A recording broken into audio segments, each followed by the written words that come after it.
Welcome to She Wears the Pants, the podcast where women build companies that can hold their calling. I'm your host, Ashley Deland, business advisor, multi-business founder, and startup investor, guiding women to scale with structure, strategy, and self-mastery.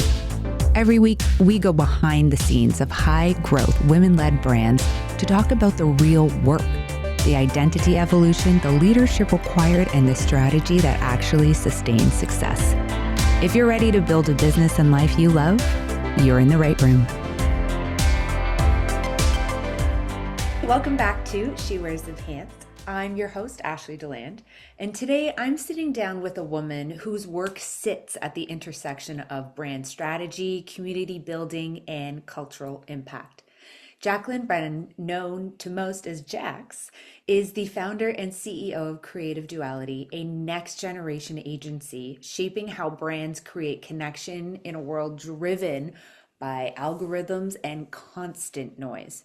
For over a decade, she's been the strategist and creative architect behind some of the most innovative brand experiences in the market. She has partnered with industry leaders like YouTube, Soho House, Bumble, and UBS. And Jack specializes in designing creator-led ecosystems, immersive activations, and narrative-driven campaigns that turn brands into communities and communities into movements. She is also the co-founder and executive director of Iana Foundation, a nonprofit dedicated to helping first-time women founders access the mentorship, resources, and strategic support they need to build, scale, impactful businesses. Jax, welcome to She Wears the Pants. Thank you so much, Ashley. Can I just carry you in my pocket for that introduction every single time? Thank you. I am so happy to be here with you. Not only a great friend, but collaborator and a wonderful supporter for women, providing a platform for us to tell our stories and pass the blueprint. So thank you. Oh, I love you. I had to cut down and refine that bio so many times because you are just the look in the dictionary beside Powerhouse, and there's Miss Jax right there. You are doing it all and doing it so, so well. And for those listeners out there that are just learning who you are, can you tell us a little bit about Jax and how you got into the entrepreneurial world? Yeah, absolutely. So first of all, the one caveat I like to throw out, you can't believe everything that you see on social media. Right Mm-hmm. now, you see a highlight reel of my life that does show a lot of the glamorous parts and the fun trips and all the great moments that I like to celebrate. But behind the scenes, entrepreneurship is a really challenging journey. I've had a lot of ups and a lot of downs, and I'm figuring out as I go, and it's not perfect by any means. So I'll start by saying that I'm a recovering perfectionist and an inspiring do-gooder. So I'll start with that. My career path has been very untraditional. I started at FIT, the Fashion Institute of Technology in New York City, and then went to the Art Institute of Fort Lauderdale to study digital design, AKA, I had nothing to do with business or finance. I did not study this whatsoever. My dream job was to work in fashion as a designer. I did for many years. I made $32,000 and lived at home with my parents and barely can afford to live anywhere. Back in the day, I did literally 5 internships that were unpaid because we didn't have the law yet in the US that interns had to be paid. So you literally spent money to go learn and help someone else build their business. So I came from a very different generation. Um, I worked hard for many years to get to my first creative director role, which was with a jewelry brand called Frida Rothman, which lives on, an amazing designer, family-run business available in Neiman Marcus and Nordstrom. I learned so much from them. They were wonderful mentors to me. And then I went on to work for Kara Ross, a fine jewelry designer who really expanded my experience from jewelry to ready to wear to handbags. We Mm. got to work on some cool collaborations like the launch of Diamonds Unleashed, and we did a collab with Serena Williams for HSN, which was super cool. Yep. Through that process, and getting to have a great mentor like Kara, I learned to push the boundaries. We worked on different projects where I had zero expertise in that particular sector, like getting to produce a documentary series called Connecting Thread about female artisans around the world. That was super Mm. cool.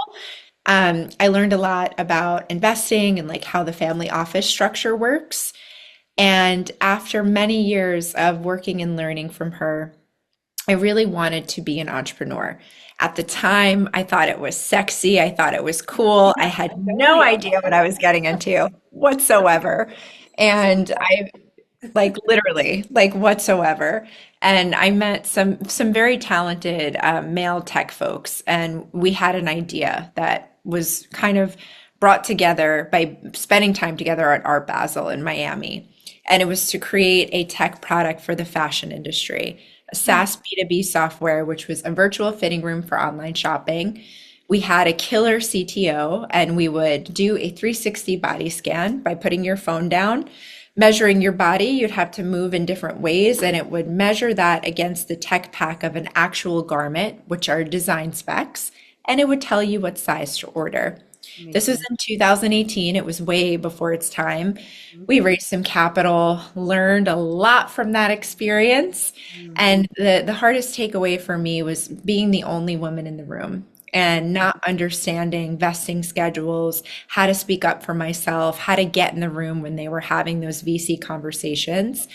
And I started a female mastermind community with a co-founder at the time to empower women entrepreneurs to have a network, to be Mhm. able to share those wins, those losses, pass the blueprint, really give each other the resources. And I made it because I needed it. I didn't create this because I had all the answers. It literally was like, I need this. This doesn't exist. I'm going to start this. We literally started in New York City at Soho House Meatpacking. There's one giant community table in the middle of the floor, which still exists. And every day I would sit at that table, and every day more and more women would sit until they were literally bringing over tables and we were taking up the entire floor. And Soho House is like, what is this? What are you doing? And I'm like, we're starting a club for women entrepreneurs. And it literally turned into an actual business.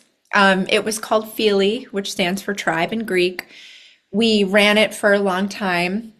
Again, I learned a lot of hard lessons about partnerships and who you do business with and how you structure that business, but all beautiful lessons which led me into today. In 2023, I met an incredible woman who's now my partner, who was running a community called Tech Girl with very similar values and alignment.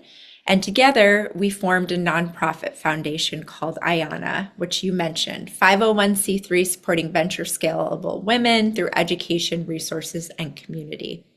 When that happened, I had a very hard time because my entire identity was wrapped into Feely. That was all I knew. That was who I was as a person.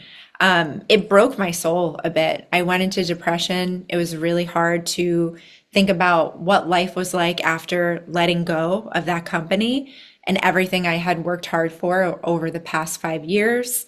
I lost my company, my personal love relationship, a lot of friends, a little bit of my sanity. It was a tough one. And I went back to doing the one thing that brought me joy, which was building community. I wasn't getting paid for it, but I did it anyway because it was something that filled my cup. And every single Friday, I would host an event at Soho House. I called it Found Her Fridays. I'd bring in a community leader. They would co-host with me. We'd build programming, and we actually turned into, again, one of the best attended event platforms for Soho House. From that, I was introduced to Google through a friend of a friend. and got to connect with YouTube, who was putting together a community series to engage their content creators because their number one issue was feeling lonely. Yep. And we got to be involved in the very beginning of the YouTube Creator Collective, supporting the YouTube marketing team. We have been all over all 50 states just this year alone in 12 weeks, and we've done a lot of work in Canada. And through that, I have had to build and scale an agency, Creative Duality, in a very short amount of time. Mhm. This was never the plan. I didn't have the roadmap for this. I was figuring it out as I go. I'm still figuring it out every day. And I just launched a new division of the agency this January called Plotline. So untraditional, a lot of twists and turns, definitely not perfect. Had nights I cried on the floor, been Yeah. through lawsuits, made money, lost money, all of it. That's like the full spiel. You've got it all, girl.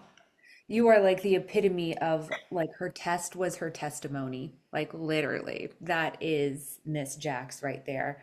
And I remember the first time that I met you, you were so open and honest about the ebbs and flows, the ups and downs. And I don't feel like there's enough narrative out there that speaks the truth and the transparency behind how difficult entrepreneurship is and how everybody's like, oof, I'll I'll evolve when I'm ready, or I'll take that next step when I'm ready. But the truth is, we are never ever ready. We're never prepared. It's just about making that move anyway and trusting in yourself and the divine timing and, universe or whatever source is for you, that you will get through it and you will find the light on the other side of that tunnel. There's so many ahas in what you just said to me, that I actually want to tap into because, again, this to me is a space of sacred truths and where women kind of tap in on their walks, on their drives, when they're about to have really big meetings or events, where they can find not only empowerment, but they can say, I belong here because what we're going through is what they're about to go through. So I took notes of sisterhood, loneliness, and the burnout, which I don't know. I think I can't remember if I was saying this to you the other day, but I had someone who was like, "Oh, I'm just really lonely in entrepreneurship." And I said to her, "I'm not sure if that ever goes away because you keep evolving into bigger rooms, and that sense of loneliness doesn't ever go away." Did it go away for you? And if it has, what was the moment that you kind of looked around, because you're such a community builder, that you looked around and you're like, I'm finally surrounded by my sisterhood? Or are you still working towards that? That's such a great question. Thanks, babe. And that has only evolved for me after the past 2 years. Mm. I look around and I feel loved and supported in a way that I wish I had for years. And I'll say there's two things that help me get there. One, I do have a strategic business coach that is a rock star that holds me accountable. She comes from private equity. She's also a lawyer. I call her my Swiss Army knife, right? Seriously. I have this amazing woman who, when I'm trying to think of something, when I'm stuck in my head, when I need someone to bounce an idea off of, a neutral party that has my best interest in mind, she's my go-to Swiss Army knife. Number two, I have a life board of advisors. We call it the Red Dome.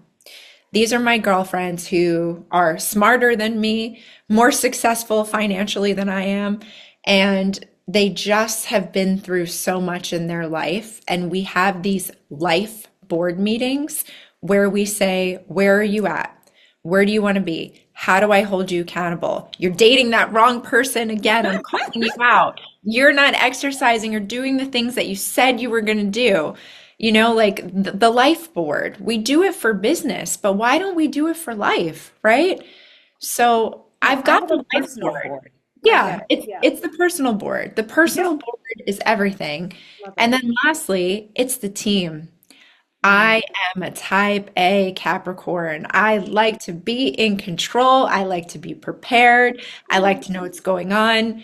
I have one of the most amazing, sparkly, fabulous humans in the entire world working alongside of me, and she's been with me for 6 years.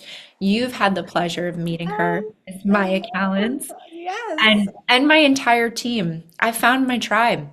We work together, we play together, we support each other, and I feel divinely supported in my team. And that took me many years to find. So between the team, the strategic advisor, and the life board, Yep. I finally feel it. But man, I wish I did that sooner. Yeah, I think that if someone was to ask me the very same question that I asked you, my answer would be exactly that was always have a business mentor, strategic advisor, somebody in your pocket that is a neutral party. The personal board of directors I've had for many, many years now, and surrounding yourself with the right women who want to genuinely see you succeed as well. But Mia is so sparkly. She used to be a Disney princess. That's the level of Literally, sparkle here. literally a Disney princess, but the Yeah. most kind, thoughtful, loving, creative human I have ever met in my life. And I am so blessed to work with her every single day, truly. Yeah. And Yeah. she's seen me through it all of it. Yes. Okay, so speaking about that, because I just love the way that you entered this podcast in saying, like, this is IG versus reality, right? And I want to go into a little bit more of the darker moments because we share very similar darker moments. And I think that if we share it, that means that multiple hundreds of thousands of other women share it. But how many of us raise our hand to talk about it is a secondary question, right? We have gone through major, dissolving of companies, partnership disagreements, dissolving partnerships, just kind of the worst. The worst. We've lost a lot of money. We've been in legal battles. What's a thought or what's a encouragement note for somebody who is listening to this, who is about to go into something so deep and so soul breaking? What is Mm. it that we learned on the other side of it that we can share? Number one, trust your gut. There were certain situations in the beginning of partnerships Mhm. where there were some flags going off. Mhm. And in my mind, I'm like, no, we've got this. We're going to pull through it. I'm going to change this person's mind, or we're going to meet each other halfway. But the reality is, I should have trusted my gut from the beginning. Like any partnership, a marriage, a friendship, otherwise, you've got to sit down and align on your values. What's important to you? And most importantly, what's your end game goal? If someone's end game is to raise capital and exit, and someone else's end game is to build a legacy brand and be in it and see it through, those are two different perspectives. Yes. So, from the very beginning, understanding where you are both at is vital. If there's a red flag, if there's a feeling in your tummy that just doesn't feel right, listen to it. That's something I wish I did. Other pieces of advice or things that I've learned, your operating agreements are golden. Yes. Don't skip that process. I know lawyers are expensive. I've spent a lot of money with lawyers, but do your operating agreements and do them formally. And number two, like really understand them. Because you never know, right? It's like a marriage. You're like, I love this person. We're going to be together for life. They're amazing. Life Mhm. doesn't always happen that way. So have a good operating agreement, have a good board of directors. You need three people because if two are not seeing eye to eye, you should have a third, which is a neutral party who can mitigate. Yep. Another hard lesson, right? So these are more on the business side of things, on the life side of things, trusting your gut, which is hard to do. And the advice that I give to people always ask me, well, how do I trust my gut? Like, I don't know how to do that. I make little promises to myself, and they start really small. I've been on this wellness journey, and my promise is I will move my body every single day, whether it's a walk, a Pilates class, yoga, whatever. I'm going to do it every day. I'm going to journal every day. I'm going to meditate every day. And when I keep those promises to myself, I trust myself more and Yes. I trust my gut. And it's like you're building your internal trust. And once you have that, your intuition is stronger and you can make those choices easier. You can also hear that higher self more clearly, right? Yes. So that's the biggest thing. Like for me, when my gut speaks, I equate that to God, like my higher self. When my mind is speaking and I'm actually listening to that, that's like lower entities. So the movement of the body and the nutrition and like the meditation is to get all the noise away so I can hear the intuition, the gut, and the higher self speaking. I think that's actually the secret to all of this, like, you know, I'm going to say woo shit, but it's not. It's actually just the secret to I life is mean, here. and it's like physically, like it's there's data proven behind this, by the way. Like, yes, I'm woo woo. Yes, you're woo woo. We share all the things we talk about. We're about to go in Scorpio, new moon. We know that. But there's scientific data on this, which is really, really powerful. So that's how you get to trusting your gut. I agree. And to like add on to that, it's funny that you're saying, read the operation agreements, the NDAs, because oh my God, out of 99 people, I would say 98 do not read them or understand what they're signing off on. It's one of my specialties. Uh, you know that new show with Kim Kardashian, whatever it is, the business show. Anyways, I saw an ad for it, and the voiceover was like, they say that diamonds are a woman's best friend, but it's actually her lawyer. And I thought that was so funny. That's accurate. But some True, advice, true. so true, so true. Um, some other advice I would give is to actually spend time with that person because there is, again, IG versus reality, right? It's the people that will overpromise, underdeliver, say they're going to give the world because they're naturally excited about what you're about to build. And then there is spending enough time with them to understand that maybe there should have been an MVP involved and that life and people and circumstances change so drastically, even just within that 1 year. But it's best to stay protected and to be able to make those executive decisions like you. I am type A and love the control as well. And No. no, shocking. But that's one thing that moving forward, I will have MVPs, minimal viable participations for people just listening. I will have MVPs inserted into everything that I do moving forward as well, because it's just another layer of protection, which I love. Same. Yeah. But we have to learn the hard way, right? We have That's how to. you learn. That's how you learn. So these failures, it's all part of the process. But when you see someone on Instagram smiling, doing well, hanging out, you have no idea what goes behind it, which is why these conversations are so important. Nobody's perfect. We all have massive fuck ups. We've had failed businesses. I've cried on the floor alone. I've been through the ringer. The burnout, so real, like all of it. I don't really, I haven't really spoken openly about the burnout. Not that it is, and I mean, I've had like one, two, three major burnouts and then like a million mini burnouts. It's a joke between me and my friend that we have like a burnout Saturday where we like can't move. But in doing some research on you for the podcast, you mentioned in one of your articles that you had a really big burnout. Talk to me about that. What was the warning signs pre? How did you get through it, and what have you learned post? Yeah. So I've had two. I've Mm, had two massive, massive burnouts, one of them worse than the other. One of them was graduating college. I mm, was young. I did a master's degree in 2.5 years, like a crazy lady. yep. Like a crazy lady. I went to school 7 days a week because I was like, I'm gonna get this done so then I can move on. And I was flat. I remember giving my speech, highest achievement overall in college with my whole family there, like barely being able to stand up and talk. Everyone looked at me. I looked normal. I looked great.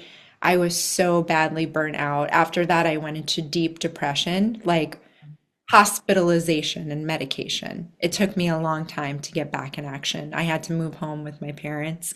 It Mhm. was bad. I haven't really openly talked about it in that way, but I think it's important because nothing is perfect, and it's important to have your strong ecosystem around you. And I promised that I would never get back there to that point again, and the whole stigma around medication. And we have Mhm. to talk about it, right? Because we have to share how we got through things, and that everybody is different. And there's no harm in medication if you absolutely need it, right? So that's one. The second burnout was in 2022 when my business was failing. I was going through a major separation with a business partner. Mhm. My love partner, who I thought I was going to marry, just decided to leave and not be there to support me for whatever, his own reasons, his own reflections. And I burnt out. I was really depressed. I had a super hard time and had to go back on medication and do the whole thing all over again. But I was able to catch it faster because I had amazing friends and family around me that noticed something was wrong or off. And they Mhm. were able to come and love me and help me. And I was able to get back on my feet faster. So, again, I think this goes to telling the people that you love what you've been through and how they can help support you, because sometimes you can't recognize it Yeah. yourself. Yes. I wonder if that's the driving force behind you creating so many cultures of community and connection too, right? Was that feeling isolated and burnt out and lonely, which again, I think everybody feels that way. Every single person feels that way in entrepreneurship at one moment or another, or else, transparently, I don't think you're doing it right because it is such a personal evolution of having to become the woman to hold the success alongside building an empire. Like it's hard and it's lonely. And it's And a roller coaster. It's a freaking roller coaster. One day you're at the top and you're making great money and everything feels great. And then the next day, like you literally can lose it all and you're scraping yourself off the floor. And it's part of the journey, literally. I was saying to one of my clients this morning, she's like, I think I'm at the top 10%. And I was like, okay, baby girl, let's talk about this. Like it is kind of easy to beat 90% of the world. It's kind of easy. Just be consistent, work really hard, put your head down, like, keep trusting yourself. In entrepreneur, you can beat 90%. But when you get to that top 10%, that doesn't mean that there's only 10% of effort left. You've actually just hit the 50% mark. Because in that top 10% category, those are the people that are already doing something better than you. So you have to catch up to them. And then when you do, you have to get to that one percentile. And in that one, that's 1% of the top leaders of the world.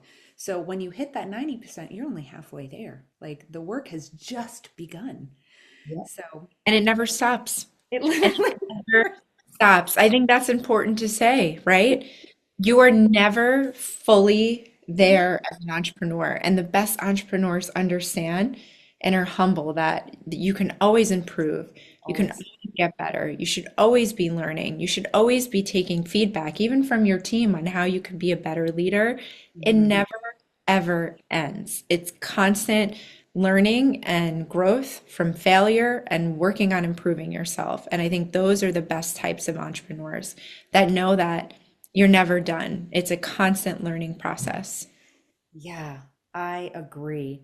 What are some of the 2026 God-sized dreams you have for yourself? Because Mhm. we're very similar. We're like, if we get in a room too long, we're creating businesses. Like people got to keep us separate, you know? Yeah, literally, literally. Well, I can tell you one really, really big one. I launched a new division of my agency, Creative Duality, called Plotline in January. Hmm. And my dream was to combine my love of travel, community, and marketing Yes. together and get to travel the world with people I love and create impact and value. And we're doing it, and we're doing it in a really big way. We're disrupting digital online media, and we're taking it from paid media to true, organic, authentic storytelling. And we're doing this with some of the best hotel properties and developers in the world. Mhm. And we're not working with influencers. We're working with creators, true community leaders in their industries. We're creating true campaigns where it could deeply resonate with people. And we're sharing stories where creators get to be the authors of their own story, hence plotline. Love And that. we're able to drive revenue for these properties, boost awareness, build evergreen content, and it's really catching on in a big way. And one of my dream hotel partners that I said, if this happens, like I'm so golden. And we're in an RFP with them right now. I can't say too much, but it's happening. And the biggest goal, I am starting to create a wireframe for a tech product Mm. that will help measure the work that we do and automate it a bit more because it is very manual as we're operating right now. But I see a whole new world in creator-led travel storytelling and immersive content. And I'm very, very excited to lean into this in tandem to continuing to build the programs like we have with Google and YouTube marketing. I absolutely love doing that work. We're also going to be doing similar work with some fashion, beauty, and CPG brands. So building brand fanatics through community. Yes. And luxury retail and shopping is changing, girl. It's going to be all about in-store live streaming with creators. So we're really getting ahead on the curve of that. And I just see a whole new world. Like the agency is going to expand. We're going to bring in tech, AI, and automation and not be scared of it, but use it as a tool to help optimize the work that we do and continue to make impact in people's lives through real connection. So that's the big, like, that is what I want. That is it. We're going to pray for that as well. We're going to pray for that. Can you lean into Iana Foundation for a hot second as well, just before I ask Absolutely. you the final question? Because I think our listeners are quite literally the women who are looking to support and serve other women, and Iana Foundation is absolutely the place. So, can you talk about it a bit? Absolutely. So, Ayana Foundation was launched in 2023 by myself, Rajul Kadakia, Lynn Fernando, and Leslie Robinson, later joined by the fabulous Kristen Gulshan. And we came together because we believe in supporting first-time women entrepreneurs. And Mhm. we refined our mission to supporting first-time entrepreneurs building venture scalable businesses because that is where we believe we can make the most impact. Women who have a business or a product, a tech product, they have an MVP, they have a roadmap, they probably already have some customers and some revenue being generated, and they're ready to leap. They're Mhm. ready to go into venture funding and raise their pre-seed round. Maybe they've raised a family and friends round already. That is where we can truly make the most impact. Mhm. And we love working with founders that have a really big vision. Most female founders are focused on products, on CPG products, beauty, fashion, which are all wonderful, right? We're super jazzed about women in tech, Yeah. women who are inventing new systems for healthcare, for longevity, for things that are going to absolutely change the world. That's where our hearts are because it's the legacy work. And we just recently launched our accelerator with Chloe Capital, who are Yeah, supporting girl. female tech entrepreneurs. Applications are open. So we're very, very excited about that. Last year, we did a cohort in tandem with the University of Tulsa supporting women entrepreneurs that are Cherokee women, so Native women. And that was a beautiful alignment because we were helping women that are very much underserved. So it's something we're very passionate about. We also host a lot of community programming for all entrepreneurs, whether you're just thinking about starting a business, you might not be ready to raise capital, but you just want the community. So we Mhm. do a lot of community programming between LA, New York, Austin, Texas. So we continue to do that as well. And Ayana is something that's really dear to my heart that will live on as our legacy work because it's something that's needed. Yeah, I absolutely love that. Okay, so looking back, signature question, looking back on your journey of wearing the pants, what message do you want to relay for future generations of women in business? Well, it might sound cliche, but do not be scared to take risks. You are never going to be ready, ever. You've got to do it. You've got to do it while it's in your head, while it's imperfect, while you don't have the full roadmap and every answer. You've got to just do it. And if you just do it, you're further along than so many people than you might think because you had the courage to make the leap. Number one, it'll be a two-parter. Number two, do not feel bad about asking for what you want and what you need. As women, we are told do not ask for things. It's impolite. That goes against society. You should just be there and be grateful to be there. No, you have to make asks. So something that we encourage in everything that we do, Ayana and beyond, we have asks at the end of our conversation. Ashley, what do you need? How can I support you? Give me a real tangible ask. Because if you don't ask, you don't receive. So never be afraid to ask. And if somebody says no, okay, that's fine, but you made your ask. Mhm. So that's my message. I love that. That's actually one of my personal mottos, ask not, receive not. And I used to get questioned by my sisters all the time, like, oh my God, you have balls just asking away. I'm like, damn straight. So I have a question for you. Yeah, Make an boo. ask, Miss Ashley Deland.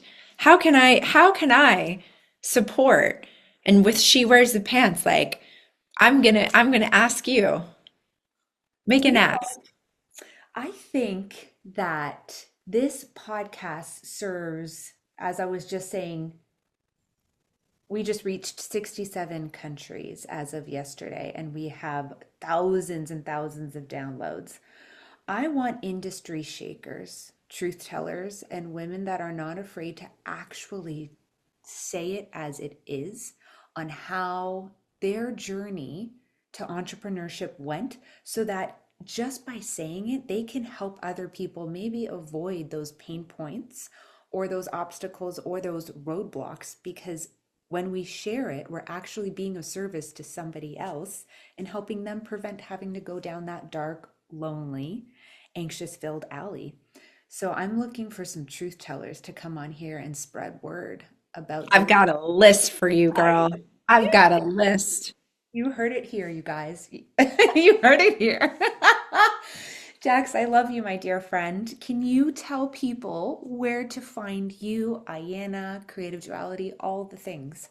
Absolutely. So you can find me personally on Instagram. I'm super active there at Jacqueline Brennan, Jacqueline with two N's. You'll find me on LinkedIn. I'm a bit behind. I got to catch up on a lot of my LinkedIn messages, but I'll be back in action. For Creative Duality, it is www.creativeduality.com. We just launched our new website, It's so check it out. beautiful. It looks It's really great. beautiful. Yeah. And Ayana Foundation, Ayana, AYANA.org. And you can also follow Ayana Foundation on Instagram and on LinkedIn. Oh, you are an absolute pleasure, my love. Thank you so much for dedicating some time, space, and your truth to the podcast. I loved being here with you. Thank you so much for having me. And I can't wait to meet all you guys that are listening. Please feel free to reach out and use me as a resource. Love that.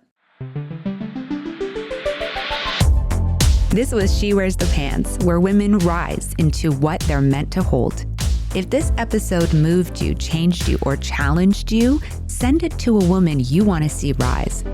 Make sure you're subscribed so you never miss an episode. And if you're ready for deeper strategy, identity expansion, and high-level support, you can find me on Instagram at Ashley Deland. Until next time, keep leading boldly, building intentionally, and becoming the woman your calling requires.